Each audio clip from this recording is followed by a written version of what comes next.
Today, I'm going to tell you a very important story about a opportunist merchant or a very clever capitalist who even deceived the god, metaphorically speaking. He was a part of a voyage along with other merchants. The ship was in the middle of the ocean. They were doing parties, making plans about their businesses, how to make money, how to raise more and more money.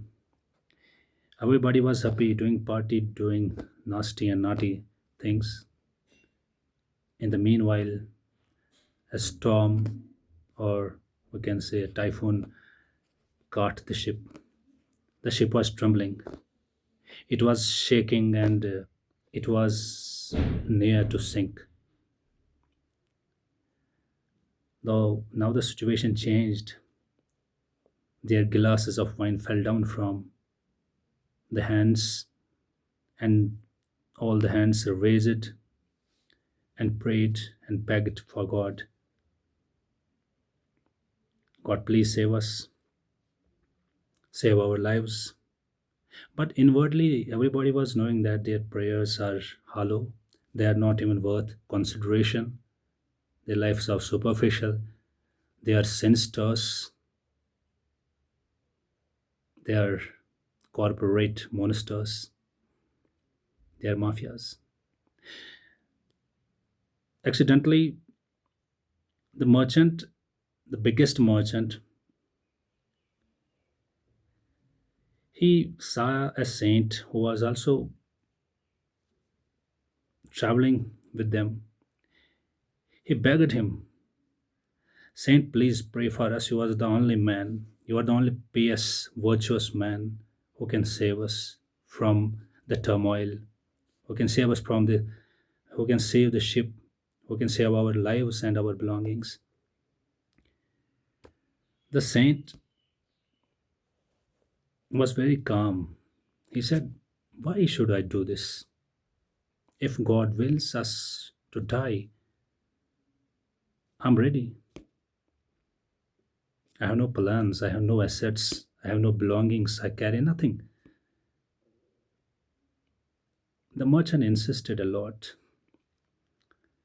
There was a short argument, and the saint replied that when God sent me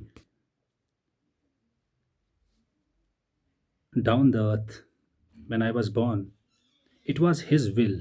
I never insisted, I never requested.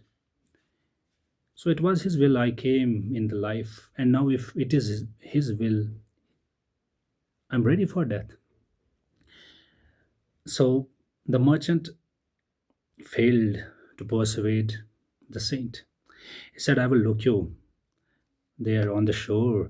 But this time he himself begged, he himself prayed a lot, and then he got a plan. He said, God, look, if you will save me today, I will sacrifice, I will give my biggest palace of this country, which I belong, which is my biggest asset. I will give it in your charity for the poor. In the meanwhile, it was a kun fire kun situation. Be and let it be. The storm stopped. Everything got cool. Now the situation becomes normal. Now this merchant was caught in another perplexity. He was caught in a kind of trauma, or we can say disillusionment, because he was near to sacrifice his to lose his all the wealth in the shape of that huge palace. Meanwhile, he everybody the ship uh, got its shore, and everybody was very thankful. They everybody went to their homes, and this merchant who has made a promise. Now, when he went to the palace, he was looking at the palace, and he saw the cat inside the palace. Now he a very nasty, tricky plan struck to his mind. He said, "Oh yes, I got it." Now he went for the auction, and he wrote down some terms and conditions regarding the the bid and the auction. He said that I want to sell my palace, but there are terms. The price of the palace is only 1 rupee.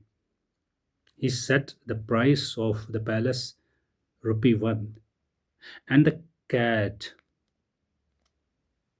of the palace for 1 crore.